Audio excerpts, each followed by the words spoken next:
Hey Internet, it's RJ. Welcome back. Thanks for tuning into the show today. Now today is Sunday, so you know what that means. We're going around the net with all the news you can use in the week that was in credit and finance. And we've got an action-packed agenda for you today. So on the docket, we have another one of those Capital One so-called refreshes to talk about. We have American Express saying they finished their 40 product refresh, but they could keep going. Just getting good to them, I guess. Of course, we have the Chase Palm card rumor to talk about, and we have Apple and Goldman Sachs getting fined a lot of money from the CFPB for how they both handled the Apple Card and customer complaints. So, of course, if that sounds interesting to you, go ahead, press the subscribe button, and let's get to work. Now, we will lead off with the Capital One refresh. There was rumor out a while back that Capital One was going to refresh some products, add some higher intro offers, and now we're sort of seeing that, kind of. So the Savor line is up next. If you remember, the Quicksilver got a new paint job, the Ventures got a new paint job, but nothing else happened to them. The Savor, they had sunset the $95 version of the card, and now they're just left with the Savor. It was the Savor One Rewards or something. So now they've changed the name, shortened it, and given it a new design, but it did at least get a higher intro offer, which we couldn't say the same for the other ones. So I'll put it on screen so you can take a look at it. So again, now we're down from Capital One rebranding Savor One Cash Rewards card to Savor Cash Rewards. So they're dropping a word, which is always nice. I don't like a ton of words despite rambling on here for, who knows how long. But it's got a burnt orange design, kind of a gradient type style that matches the other ones. I like it. I think it looks better. And then it is getting a higher intro offer. This time it's spend $500 in the first 3 months to get $250 cash back. So if you are interested in that offer, we do have a link for that as an affiliate link. I'll drop it down below for you. We will also do a dedicated video for it on Run on the Bank, the second channel where we focus on bank promotions. So overall, I mean, it's a free card. $250 isn't bad there. So if you are interested, overall, I wouldn't... It's a light refresh, right? A light refresh, but it is a higher intro offer, which we like to see. So there you go. Now, speaking of refreshes and slight addendums, if you will, a while back, it had been noted that Chase was extending their DoorDash partnership, bringing over some additional perks to their cards. And, we read those and those were fine. But they were using one word in particular, promo, and apparently that matters because according to the good doctor of credit, who has this here, this update, is that because they're promos, these aren't really stackable. So specifically the thing we're talking about is going to be the 2 promo discounts of $10 each a calendar month that will be reflected at checkout. These promos will not work on restaurant orders. It only works on grocery stores, convenience stores, other non-restaurant orders. That's what they're talking about. So the thing is, this new credit, it starts in February 2025, is not going to be able to be rolled over or stackable the way the other ones used to be. So just keep that in mind. There's not really a ton to go off of here. How are they distinguishing the difference? I don't know, but you just use them or lose them. But again, the card didn't get me more expensive, so I'm kind of like indifferent about it. But I just keep that in mind. Again, you've got a while till they start, but just keep that in mind depending on what your strategies you were thinking of out there. Now, continuing on with Chase. Chase and the Sapphire line, they're okay-ish cards, but they really held up by their travel insurances, and maybe so the trifecta sort of, but not so much anymore. Well, the insurances, as noted by Upgraded Points, specifically on the reserve, taking a little bit of a hit, specifically trip cancellation insurance. So from our friends at Upgraded Points here, what they found was that insurance coverage is now restricted to the actual amount charged to the covered card and or redeemable rewards used for a covered travel expense. What this means is the trip cancellation coverage you receive will be determined by how much you spend or how many points you redeem for non-refundable travel purchases. Previously, the full cost of the trip up to the coverage maximum was covered even if you only paid a portion of the trip using your Chase card. So all that goes to say basically is that what you can't just pay leave $1 or something and pay it on the Chase card. Maybe you wanted to do split purchases, buy gift cards, what have you. If you're buying like a flight, you go buy Delta gift cards, something like that. Of course, you can do ultimate reward points and then pay for the remainder of it on the Sapphire Reserve, and you would be fine. That's at least good. But you can no longer just get away with paying partial and still getting full coverage, which we've seen slowly happen over other issuers and other products as well. I think this is more of an annoyance than anything else. It's not, I can't entirely say that it's unfair. If I'm going to be on the hook for the insurance, then at least, hey, I'm going to get the whole transaction. So I don't think it's unfair. It is a bit annoying for folks who like to maximize everything, and maybe you want to put it on one card here, one card there, and then just get a little bit to cover it. So I can see why it's being annoying, but just keep that in mind, as the main perk, I believe, for having the Sapphire line is the travel insurances. So they're taking a little bit of a hit. Again, I can't get too mad about it, but of course, let me know down below if this kind of disrupts your travel plans. But if you're sick of the Sapphire cards, well, then you might be in luck, because Chase looks like they're back in the lab again with another card concept. So a while back, it was the Emerald card that was rumored. Now we've got a palm rumor. Not the phone, but just maybe like a palm leaf, perhaps. I don't know where they're getting their naming from, but we're just out of gemstones, I think. So anyhow, this came to the good doctor as well. So we'll take a look at what's rumored to be coming in the Chase Palm card, and then over speculate and get our hopes up, as we always do. So again, from the good doctor, you're looking at, it would be a 150,000 point intro offer with 15 grand in spend. This card was set to compete with the American Express Business Platinum, so it'd be a business card, and be the business version of the Sapphire Reserve, which is weirdly lacking. It is true. Now, the benefits that they noted here are $400 travel credit, $700 annual fee, of course, a new color scheme of navy, blue, and gold, part of Project Emerald, Halo, Palm. I don't even remember what Halo was, and slated to roll out March 2025. So not that far away. The person who provided the doctor this has noted that they have been accurate in the past, but of course it is just a rumor. We do want to note that. So, I mean, overall, a lot of that does make sense, because one, I don't think the Ink Premier card is actually, it's probably working for them, but that card, even though it's got the higher 195 annual fee, is really more targeted to compete against the Spark lineup than anything else from Capital One, weirdly enough. So they really don't have anything on the business side. I would even argue on the personal side, they don't have anything to compete against the Platinum card. So if you want to go against the business Platinum, the travel credit is nice, and to Chase's credit, the travel credit does work on everything. So if it's going to be $700 annual fee and a $400 travel credit like the Sapphire Reserve, well, then you can easily say, okay, that's $300. As much as I hate the effective annual fee argument, it still holds weight with that particular credit because it's so easy to use. And then so you wonder, what else am I going to get? I don't think it's going to be anything kind of crazy, insane multipliers or anything like that. I think it will probably mirror the Sapphire Reserve somewhat on the business side. You'll probably see another business credit or two on there. I mean, they've got the DoorDash and Lyft partnerships. You could, see something like that, even maybe something to counter the Dell credit, but we don't know if the Dell credit's staying. I've seen a rumor that it might actually get extended now, but I don't know. It's not really that interesting, so I didn't make a whole story about it. But anyhow, so I don't really know what they would put in there. I mean, the intro offer is going to be definitely good if you're talking about 150,000. Now, I'm miles and miles and miles over 524, so I'll probably never have this card. But I really don't see, multipliers do not seem to be the way any of these high-end cards are going. They're really more so chasing the lifestyle thing. I could definitely see them adding in like a cell phone credit or something like that. Wireless credit, like those things kind of make sense, some kind of service credit, but I think it will be not nearly as credit based as a business platinum, but it will be largely credit based because they don't have to do a ton, because they are at least giving you the 400. It will probably fit into the trifecta or the quadfecta or superfecta that we're calling it, is where the Ink Premier didn't. I think this will, especially if it's business.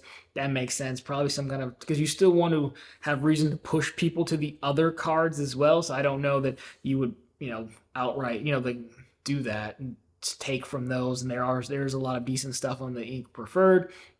So, I mean, again, we don't have a lot to go on. So let me know what you think down below, what they would actually have to do to steal away business platinum customers. But I do think we're looking at a lifestyle type card, business lifestyle type card, lower multipliers to match the Sapphire Reserve. I don't think you're going to see anything crazy like a 4 or 5x category. You see a lot of 3x travel or dining, something like that. If they could get United Club on there or something, that would be good. I don't think they're going to. Maybe a Hyatt status or something. If they could get something like that, that would potentially be a game changer. But I don't think Hyatt and United really want to.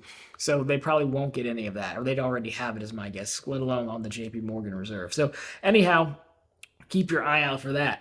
Now, if you don't like those refreshes or those rumors, well, just keep going with speculation. American Express, as we've talked about ad nauseum now, unless you really love American Express, is that they've been refreshing their 40 products. They haven't really specified what products. And so we quoted some numbers from the investor call last week about, the refresh on the gold working. And it was also noted in there, people who actually listen to this stuff, I didn't listen to the whole thing. By that, I mean, I didn't listen to any of it. So during the call, they said we have already achieved our plan of refreshing 40 products globally this year, and we expect to do several more by end of year. So apparently they hit it, and now they're wanting to do other cards, other products. Now, normally I did log into American Express Business over the past week, and it is actually refreshed. Now, it's a better UI where I can actually see all the products I have with them, which weirdly, again, is a lot of cards that I've gotten for the intro offers in my actual bank account and stuff with them, which is nice. I don't know if that actually counts or not, but I did like the improvement. So my hope serious hope is that they get around to refreshing the business app.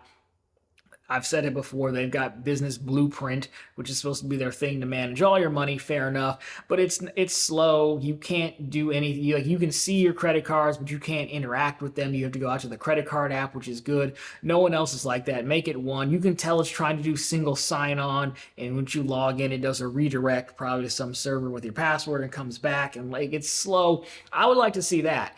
Now, in addition to that, I do think the Platinums are up for refresh. I would guess the Platinums were not originally in the plan for refresh, but this thing with the lounges and all that kind of put them back on the table. As we've said multiple times, in next year when the spend caps go in, or the spend requirements go into effect, you get unlimited Sky Club access.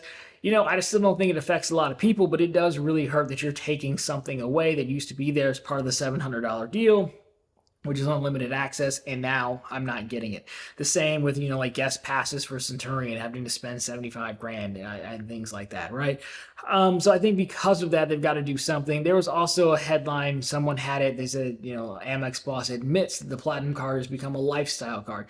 Admit is just used to be as a catchy word. Of course, it's a lifestyle card. As we said in the last Chase story, I think they're all moving towards lifestyle cards because it allows you to hit two fronts. It doesn't have to be a hardcore travel card with unlimited lounge access. If it's a lifestyle card, it's just meant to make your life a little bit better when you're traveling, plus you can use it all the time.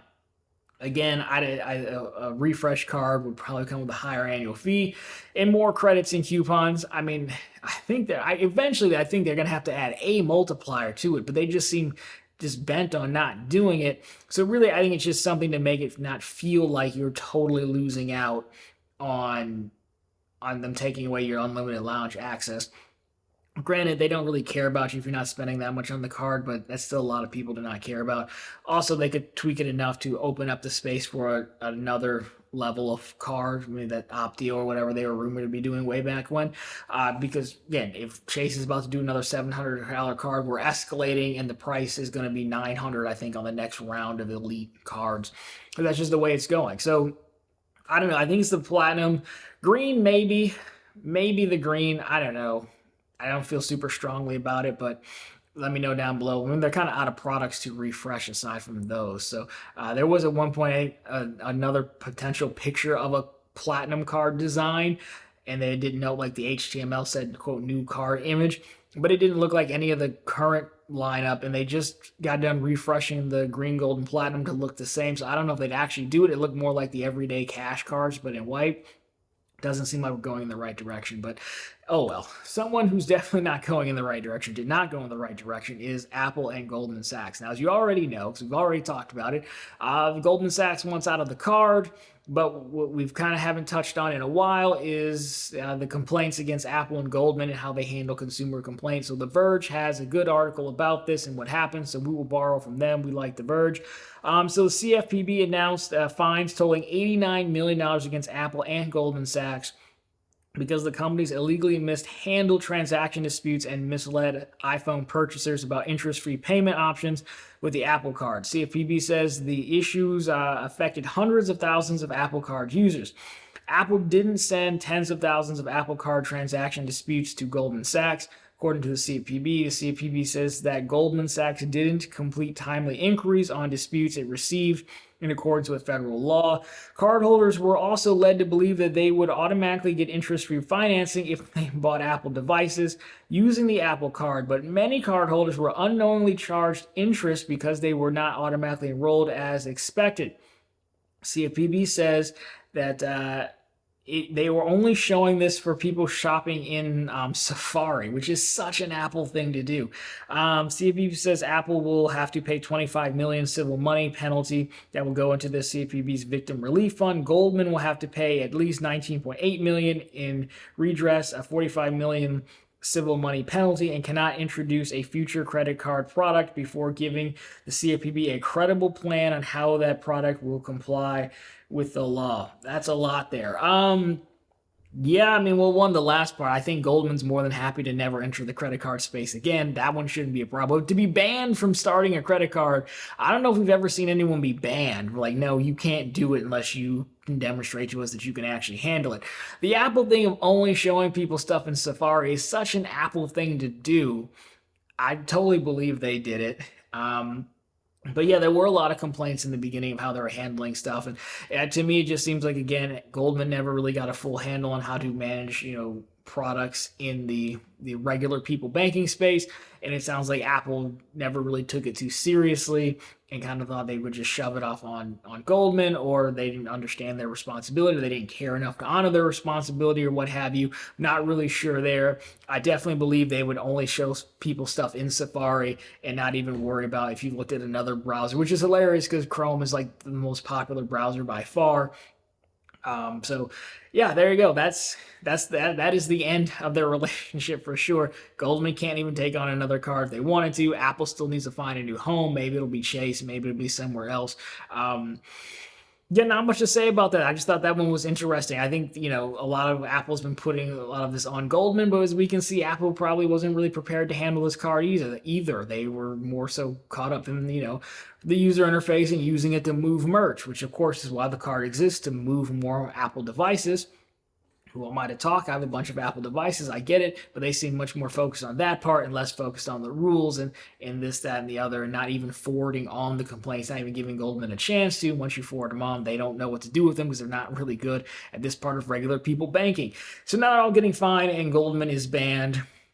And Apple really doesn't really hurt them that much. They still move the merch. They get to pay $20 million and find a new partner. So I guess for them, it's probably still a net win. So there you go. Happy note to end on, I guess.